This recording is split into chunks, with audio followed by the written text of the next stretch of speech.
अस्सलाम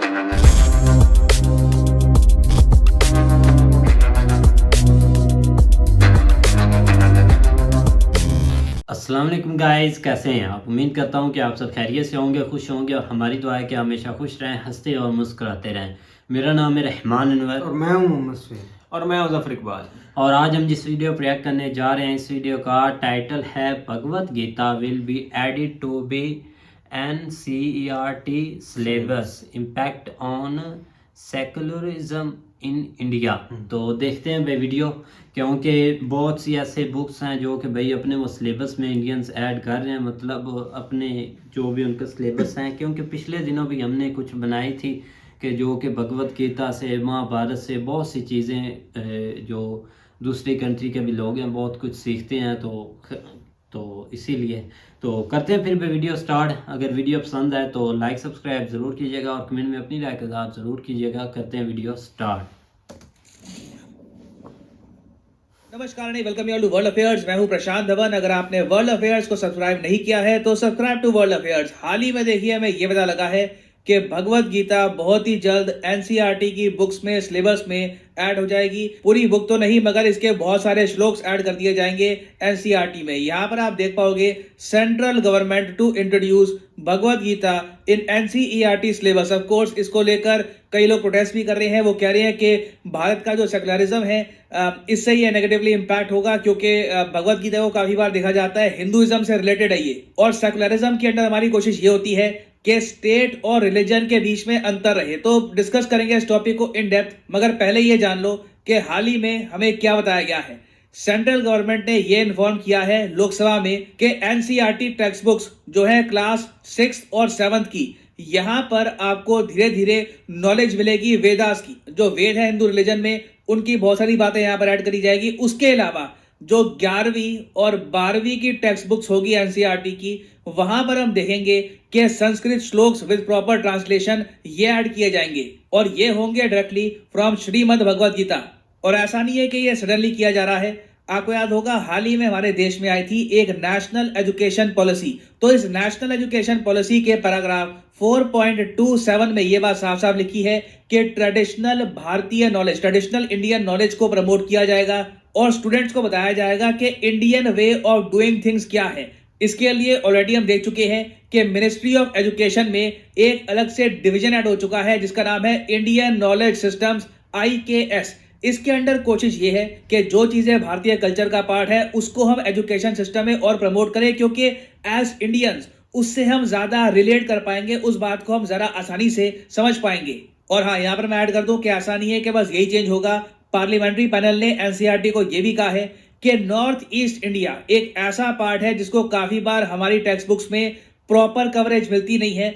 north east India से जो भारत के महान फ्रीडम फाइटर्स रहे हैं उनके बारे में भी प्रॉपर इंफॉर्मेशन ऐड होनी चाहिए एनसीईआरटी में। ये भी हाल ही में रिकमेंड किया गया है। तो मैं ये कहूंगा ये भी एक बहुत ही जरा अच्छा स्टेप है। जितनी नॉलेज नॉर्थ ईस्ट के बारे में, नॉर्थ ईस्ट के इतिहास के बारे में बाकी इंडिया में फैलेगी, उतनी कंट्री की जो यूनिटी है ये मजबूत होगी ना। मुझको यहाँ पर एक बात ऐड करनी पड़ेगी कि जो भारत में आज के समय हो रहा है ये ऐसा नहीं है कि ये एक इंडिया स्पेसिफिक ट्रेंड है। एक्चुअली ये चीज यूएसए ने पहले स्टार्ट कर दी थी, अब हम थोड़ा बहुत फॉलो कर रहे हैं। मैं आपको कुछ आर्टिकल दिखाता हूँ। यहाँ पर आप देख पाओगे 2019 का आर्टिकल है कि अमेरिकन पब्लिक स्कूल्स में, अमेरिका में जो सरकारी स्कूल्स हैं वहां पर बाइबल क्लासेस स्टार्ट हो चुकी है। जो यूएसए में स्टेट्स, आप देखो भारत में क्या है कि जो स्कूल में पढ़ाया जाएगा उसकी बहुत सारी पावर होती है केंद्र सरकार के पास। अमेरिका में सिस्टम यह है कि स्टेट्स के पास ज्यादा पावर है कि उनके यहाँ बच्चे क्या सीखेंगे। तो बहुत सारी स्टेट्स है यूएसए में, अब वहां पर क्रिश्चियन लॉ मेकर्स कह रहे हैं कि बाइबल को पढ़ाना बहुत ही इंपॉर्टेंट है, क्योंकि इनका मानना यह है, जहां तक मैं इनके स्पीचेस देख पाया हूं, ये लोग मानते हैं कि बाइबल पढ़ाने से, रिलीजन के बारे में नॉलेज देने से बच्चे मेंटली भी जरा स्ट्रांग रहेंगे। जो आज के समय आप कह लीजिए अमेरिका में हम देख रहे हैं मेंटल इलनेसेस राइज कर रही है, इसमें भी कमी देखने को मिलेगी। और 2019 से लेकर अब 2022 में आप देखोगे बहुत सारी स्टेट्स है यूएसए में जहां पर बाइबल लिटरेसी को प्रमोट किया जा रहा है। अब देखो हमारे यहाँ ना, हम लोग ये नहीं कह रहे कि पूरी श्रीमद् भगवत गीता पढ़ो, कुछ आप कह लीजिए श्लोक ऐड किए जाएंगे 10वीं, 11वीं और 12वीं क्लास की बुक्स में। मगर यूएसए में प्रॉपरली ये लोग बाइबल पढ़ाते हैं। और रीजन इसका ये लोग ये देते हैं एजुकेशन पॉइंट ऑफ व्यू से कि आप अगर इंग्लिश हिस्ट्री पढ़ोगे, इंग्लिश लैंग्वेज के बारे में पढ़ोगे, तो वहां पर बाइबल के इतने सारे रेफरेंसेस आपको मिलेंगे कि बाइबल के बारे में पढ़ाई लिखाई होना काफी इंपॉर्टेंट है, तभी आप वेस्टर्न कल्चर को प्रॉपरली समझ पाओगे। और 2019 के आसपास तो उस वक्त के जो यूएस प्रेसिडेंट थे डोनाल्ड ट्रंप, इन्होंने भी इस सब को सपोर्ट किया। यहाँ पे आप देख पाओगे ट्रम्प की ट्वीट है 2019 की कि numerous states introducing Bible literacy classes giving students the option of studying the Bible starting to make a turn back, it is great. ये टर्न बैक की इसलिए बात कर रहे हैं क्योंकि एक टाइम पर यूएसए में जो सुप्रीम कोर्ट है उसने ये सब मना कर दिया था कि स्टेट और रिलीजन के बीच में डिफरेंस होगा, स्टूडेंट्स को बाइबल नहीं पढ़ाई जाएगी। मगर अब हम देख रहे हैं कि यूएसए में 360 डिग्री टर्न हो रहा है। कई जगह कंपलसरी बाइबल को पढ़ाया जा रहा है, कई जगह स्टूडेंट्स के पास ऑप्शंस हैं कि स्कूल के बाद ये क्लासेस अटेंड कर सकते हैं जहां पर पूरी बाइबल उनको पढ़ाई जाएगी। और ये ट्रेंड सिर्फ आपको यूएस में नहीं, यूरोप, मिडिल ईस्ट, काफी जगह आपको मिलेगा। फॉर एग्जांपल इजराइल में मैं आपको बता दूं, जो हिब्रू बाइबल है इसको बहुत जरा पढ़ाया जाता है। Israeli schools teach 3 times more Bible as Europe schools. Europe में भी मैं आपको बता दूं, जर्मनी, फ्रांस को छोड़कर बहुत सारे देश आपको मिलेंगे जहां पर स्कूल्स में बाइबल पढ़ाई जाती है। इवन रशिया में भी हमने रिसेंटली देखा है कि क्रिश्चियनिटी को अब ये ज्यादा पढ़ा रहे हैं स्कूल टेक्स्ट बुक्स के जरिए। तो ये ट्रेंड दुनिया भर में चल रहा है। आई मीन ऑफ कोर्स कुछ एक्सेप्शंस हैं। फॉर एग्जांपल चाइना में ये लोग रिलीजन को स्कूल से काफी दूर रखते हैं क्योंकि कम्युनिस्ट फिलोसफी कुछ और है। मगर बाकी जगह आप देखो, चाहे वेस्टर्न कंट्रीज हो, कई ईस्ट एशियन कंट्रीज हो, वहां पर रिलीजियस स्टडीज को ऐड किया जा रहा है स्कूल एजुकेशन में। और सिंस हम इस टॉपिक पर बात कर ही रहे हैं तो मैं आपको एक बहुत ही यूनिक एक किस्से के बारे में बताता हूं जो यूएस आर्मी के साथ हुआ था 2009 में। देखो बाइबल का इम्पैक्ट ना आपको ना सिर्फ अमेरिकन स्कूल्स, अमेरिकन मिलिट्री में भी आपको दिखेगा। अमेरिकन मिलिट्री की खुद की इनकी बाइबल्स होती है, बहुत सारे रिलीजियस प्रोग्राम्स होते हैं। और ज्यादातर आप देखोगे अमेरिकन आर्म्ड फोर्सेस में जो लोग काम करते हैं ज्यादातर बहुत ही रिलीजियस लोग होते हैं। तो 2009 में क्या हुआ, जब यूएसए ने उस वक्त अफगानिस्तान कब्जा रखा था, तब कुछ क्रिश्चियन ग्रुप आए। उन्होंने अमेरिका में कुछ सोल्जर्स, कुछ आर्मी ऑफिसर्स के साथ एक ऐसा प्रोग्राम बना लिया जिसके अंदर ये लोग अमेरिकन मिलिट्री बेसिस से पश्तो और दारी भाषा जो अफगानिस्तान में बोली जाती है उसमें ट्रांसलेट की गई बाइबल बांट रहे थे। इसका नाम है बगराम बाइबल प्रोग्राम। कभी इसके बारे में पढ़िएगा, विकिपीडिया पे इसका प्रॉपर पेज है। जब इसके बारे में डिटेल सामने आई कि यूएसए तो अफगानिस्तान का धर्म परिवर्तन करने की कोशिश कर रहा है मिलिट्री बेसिस के थ्रू, तो उसके बाद जो इस्लामिक कंट्रीज हैं वहां पर हाहाकार मच गया। कई इस्लामिक कंट्रीज ने प्रोटेस्ट किया। पाकिस्तान, कतर, सऊदी अरेबिया सभी बोल पड़े कि देखिए ये बहुत गलत काम हो रहा है, ये हम एक्सेप्ट नहीं करेंगे। और अल जजीरा ने इस पर इतनी रिपोर्ट्स पब्लिश करी, यूएस गवर्नमेंट पर इतना प्रेशर आया कि अंत में ना अमेरिका को वो बहुत सारी बाइबल्स जलानी पड़ी जो उन्होंने ट्रांसलेट की थी पश्तो और दारी में अफगानिस्तान के लोगों के लिए। और जो जो सोल्जर्स इस प्रोग्राम में इन्वॉल्व थे सबकी नौकरी भी चली गई। तो ये मैंने आपको बस एग्जांपल दिया अफगानिस्तान का, सिंस अफगानिस्तान इंडिया के काफी करीब है। मगर आप यूएस मिलिट्री में भी देखोगे तो रिलीजन की ठीक ठाक इन्वॉल्वमेंट है। और भारत में भी ये बात अब डिस्कस हो रही है कि जो हमारी आर्म फोर्सेस हैं इनके लिए हम भगवत गीता और कौटिल्य मतलब के आचार्य चाणक्य की जो किताब थी अर्थशास्त्र, उससे रिलेटेड चैप्टर्स हम ऐड क्यों नहीं करते इनके सिलेबस में। आपको पता होगा जो आर्म फोर्सेस के हमारे ऑफिसर्स हैं इनकी भी पढ़ाई होती है फ्रॉम टाइम टू टाइम। हमारे देश में एक बहुत ही बड़ा कॉलेज ऑफ डिफेंस मैनेजमेंट भी है। यहाँ पर दुनिया भर से बाकी जो कंट्रीज हैं उनके भी बहुत सारे मिलिट्री पर्सनल आते हैं पढ़ने के लिए। तो यहाँ पर हाल ही में रिसर्च भी हुई कि अगर हम भगवत गीता और अर्थशास्त्र के बारे में हमारे मिलिट्री ऑफिसर्स को बताते हैं, उसकी नॉलेज देते हैं, तो शायद हमको भी इससे काफी फायदा होगा। और इनकी रिसर्च में उन्होंने ये कहा कि भगवत गीता इन पर्टिकुलर एक खजाना है विजडम का। और अपने आप में इससे एक इंसाइट भी मिलती है कि एक आइडियल सोल्जर कैसा होना चाहिए जो सिंपली अपना धर्म निभाए और साथ ही साथ मोरालिटी को भी बरकरार रखे। तो अभी देखिए इंडियन मिलिट्री में भगवत गीता इंट्रोड्यूस हुई नहीं है, मगर डेफिनेटली काफी सारे इस पर रिकमेंडेशंस आई है, बातचीत हो रही है।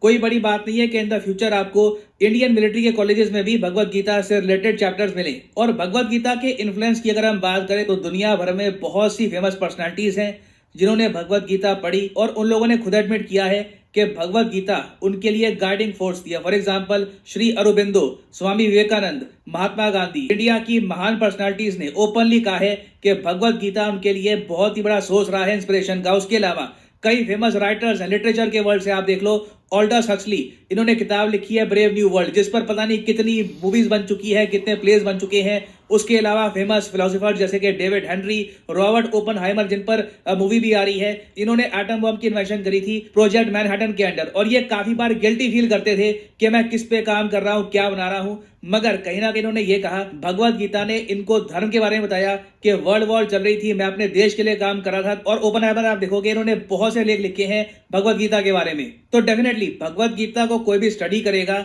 उसका फायदा उस व्यक्ति को मिलेगा। मगर एक लार्जर क्वेश्चन यहाँ पर यही आता है कि क्या हम इससे हमारे देश के जो सेकुलर क्रेडेंशियल्स हैं इनको फॉलो कर रहे हैं? क्योंकि सेकुलरिज्म जो है हमारे संविधान में जो बात लिखी हुई है उसका मतलब साफ साफ यही है कि स्टेट और रिलीजन में ना अंतर होगा। और वैसे यहाँ पे आप आर्ग्यू कर सकते हो कि वेस्टर्न सेकुलरिज्म में ये कॉन्सेप्ट ज्यादा होता है कि स्टेट और रिलीजन में अंतर होगा। इंडियन सेकुलरिज्म में हम ये कहते हैं कि सारे रिलीजन एक है। तो उस कंटेक्स्ट में आप देखो ना, तो इंडिया में इस मूव को लेकर और सवाल भी उठेंगे कि अगर हम भगवत गीता के श्लोक ऐड कर रहे हैं तो सिंस सारे रिलीजन एक है अकॉर्डिंग टू इंडियन सेकुलरिज्म, तो कई और भी रिलीजियस बुक्स हैं, कुरान है, बाइबल है, उनमें भी बहुत ही अच्छी अच्छी बातें लिखी हुई हैं। हर रिलीजन में आप देखोगे आपको बहुत सारी पॉजिटिविटी मिलेगी, तो उनके पार्ट्स भी हम क्यों नहीं ऐड करते एजुकेशन में? तो देखिए, यहां पर मैं आपसे पूछना चाहूंगा कि क्या आप इस मूव को सपोर्ट करते हैं? क्या आप मानते हैं कि भगवत गीता को एजुकेशन सिस्टम में उसके अलावा और जगह भी हमें इंक्लूड करना चाहिए? या आप मानते हैं कि अगर भगवत गीता को हम ऐड कर रहे हैं तो बाकी रिलीजन है उनके भी हमें पार्ट्स ऐड करने चाहिए? या फिर आपका मानना यह है कि बिल्कुल रिलीजन को दूर रखो स्टेट पॉलिसी, स्टेट एजुकेशन से? लिखेगा इसके बारे में कमेंट सेक्शन में। मैं जानना चाहूंगा कि कौन सी ऑप्शन ए, बी, सी, कौन सी ऑप्शन को ज्यादा लोग प्रेफर करते हैं? सिंस हजारों लोग कमेंट करेंगे, लिखिएगा इसके बारे में, हमें भी जानने को मिलेगा कि एक बड़ी पॉपुलेशन यहाँ पर क्या सोचती है। और हाँ, फाइनली यहाँ पर मैं ये भी ऐड कर दूं कि आप किसी भी एग्जाम की तैयारी कर रहे हैं, अनअकैडमी के क्वालिटी कोर्सेज अवेलेबल हैं। इन कोर्सेज से आप घर बैठ के इन एग्जाम की तैयारी कर पाएंगे। सिंपली आपको यहाँ पर करना क्या है, कमेंट सेक्शन में जाइए, यहाँ पर पिन कमेंट में आपको मिलेंगे लिंक एसएससी यूपीएससी बैंक के। फॉर एग्जाम्पल लेट से आप परचेज करना चाहते हैं यूपीएससी का कोर्स, तो यूपीएससी पे करिए क्लिक और फिर आपके सामने खुल जाएगा ये पेज। यहाँ पे आपको क्लिक करना है प्लस पर और यहाँ पे आप परचेज कर पाएंगे अनअकैडमी के कोर्सेज। अगर मान लीजिए आपको 6 महीने का कोर्स परचेज करना है, ये भी आप कर सकते हैं, मगर मैं आपको सजेस्ट करूंगा, अभी एक ऑफर चल रहा है 18 महीने के कोर्स पर। 18 महीने का कोर्स आप अगर परचेज करते हैं तो 3 महीने आपको एक्स्ट्रा मिलेंगे, ऑटोमेटिकली आपका कोर्स बन जाएगा 21 महीने का। तो ये कोर्स आप कर सकते हैं परचेज, मगर जो प्राइसेस यहाँ पर लिखे हैं ये पे करने की जरूरत नहीं है। सिंपली यहाँ पर कोड डालिए PD10 और अपने आप देखोगे प्राइसेस गिरना शुरू हो जाएंगे। The prices will start falling, so use the code PD10 and save money. सो इसी नोट के साथ ये वीडियो का अंत। Thank you for listening and as always God bless you all.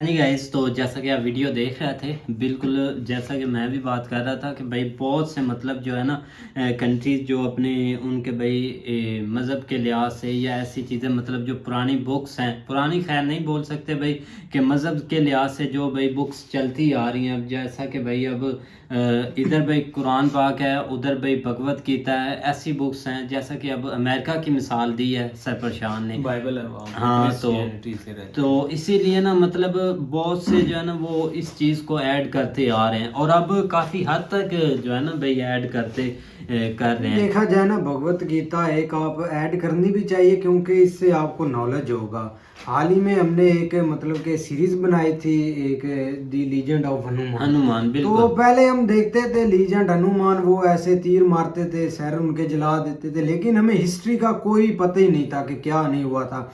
लेकिन अभी माशाल्लाह हमें काफ़ी पता है, उस पर नॉलेज भी है। कोई हमसे चाहे इंडिया के लोग हमसे सवाल पूछ लें, हम उसको बता देंगे कि भाई ऐसा हुआ था, श्री राम की बीवी को उसने किडनैप किया था, फिर हनुमान जी ने हेल्प की थी, जो भी वाट एवर जो भी उसमें है तो हम ये बता सकते हैं। तो सीखना चाहिए हर चीज़ को, जो भी नॉलेज है ना, अगर भगवत गीता से है, कुरान पाक से है, जिससे बाइबल से भी है, जो भी पॉजिटिव चीज़ें हैं, हर चीज़ में अच्छाई बताई गई है, तो लिहाजा सीखनी चाहिए। तो अगर ऐड करते हैं तो इसमें कोई मसला नहीं है। हमने भी काफ़ी एक इधर हमारी बुक्स में तो ऑलरेडी है, हम पढ़ते हमारे भी तो हैं। पूरी एक इस्लामियात के नाम से हाँ। बुक है, उसमें जो है ना वो काफ़ी ज़्यादा मतलब जो हमारे रिलीजन से रेलिवेंट जो है ना वो चीज़ें हैं। तो वो एक अलहदा बुक उन्होंने बनाई हुई है, और वो तकरीबन मुझे लगता है कि 12वीं तक वो जाती है, 12वीं हाँ तो क्लास अच्छी तक। बात है। तब तक तो ये है कि हर उसमें जो है बच्चा ना वो अंडरस्टैंड कर असल लेता है। में ठीक है कि ये दो पार्ट होते हैं। एक आप बिल्कुल टोटली जो है ना वो साइड पे सीखना चाहते हैं स्कूल से हट के, तो वो आप सीख सकते हैं, उसमें तो वो आप हैं, आप वो बुक पढ़ें, आपके पास है एक मौका है। लेकिन ये कि आप विद स्टडी अगर साथ पढ़ते जाएं तो वो कुछ ज़्यादा इंपॉर्टेंट होता है, ताकि आपको बहुत सारी चीज़ों का जो है ना वो पता चल जाता है। उसमें ज़ाहिर बात है जो आपसे लाइफ से रेलिवेंट जो चीज़ें होती हैं वो कम से कम आपको इनिशियली जो है ना वो सिलेबस में बता दी जाए। लेकिन अगर आप बात करें इंडिया से, तो वहाँ पे थोड़ा सा ना मसला मसैल आना है। वो मसला मसैल किस तरह आना है, क्योंकि एक ही आपकी क्लास है, उसमें जो है ना वो जिस तरह इंडिया में बहुत सारे वहाँ पे धर्म से रेलिवेंट लोग रह रहे हैं, रिलीजन से रेलिवेंट, जिसमें क्रिश्चियन है, मुसलमान है, इंडियन हिंदू हैं, और भी बहुत सारे जैन या बहुत सारी जो है ना वो और हैं, तो उनके लिए प्रॉब्लम होगी। हाँ उनके ये लिए बात ये है, प्रॉब्लम उनके होगी, लिए काफी क्योंकि प्रॉब्लम। फिर हर के जो है ना वो कुछ ना कुछ ऐड करना पड़ेगा। अगर आप किसी को भी छोड़ते हैं तो उसके लिए फिर वो एक अच्छी चीज़ नहीं होगी। तो बेहतर तो ऐड होना चाहिए, लेकिन ये कि उसके लिए भी फिर हर एक को ऑप्शन देना पड़ेगा कि आप ये करें, आप ये कर सकते हैं, आप यहाँ तक कर सकते हैं, मुस्लिम यहाँ पर। लेकिन वो थोड़ा सा बड़ा काम हो जाना, उसके लिए ज़ाहिर बात है क्लास के अंदर ये चीज़ें जो है ना वो कवर करना बहुत मुश्किल हो जाती है। उसके लिए फिर टीचर को कवर करना बहुत मुश्किल हो जाती है कि कौन सा टीचर किसको पढ़ाएगा। ये एक बहुत बड़ी एक खिचड़ी जो है ना वो पक जानी है। लेकिन है कि आप उस एक प्रॉपर जो मिक्स एक चीज़ है उसको जो है ना वो हवाला दे के आप ऐड कर सकते हैं कि ये चीज़ इसमें वहाँ पे जो है ना इस तरह लिखी है, इस तरह लिखी, क्योंकि आप ओवरऑल देखें तो उसमें सिखाया तो यही है ना, आपकी लाइफ आपने किस तरह गुजारनी, उसके जो है ना वो किस तरह आपने की चीज़ें जो है ना वो अडॉप्ट करेंगे तो आप अपनी ज़िंदगी जो है ना वो बेहतर लेकिन मतलब अफगानिस्तान वाली तो एक अजीबो गरीब हमें स्टोरी का पता चला है। बुरे भाई पता नहीं बीच में क्या क्या मुल्लों को सिखा रहे थे। वो एक भाई एक काफी एक नाना लीक होती, तो इधर से जो हमले होते हैं ना वो पता नहीं गोरों ने करने थे। नई से नई चीजें भाई पता चल रही है क्या बात नए है। हमलावर आ नए गए थे। हमलावर बिल्कुल भाई। खैर भाई, क्योंकि और इससे हटकर भाई अगर बात की जाए तो इस सिलेबस की तो काफ़ी अच्छी बात है। तो जब ऐड होगा तो फिर देखेंगे। तो उम्मीद करते हैं कि गाइस आपको वीडियो पसंद आएगी। अगर पसंद आए तो लाइक सब्सक्राइब ज़रूर कीजिएगा और कमेंट में अपनी राय का इज़हार ज़रूर कीजिएगा।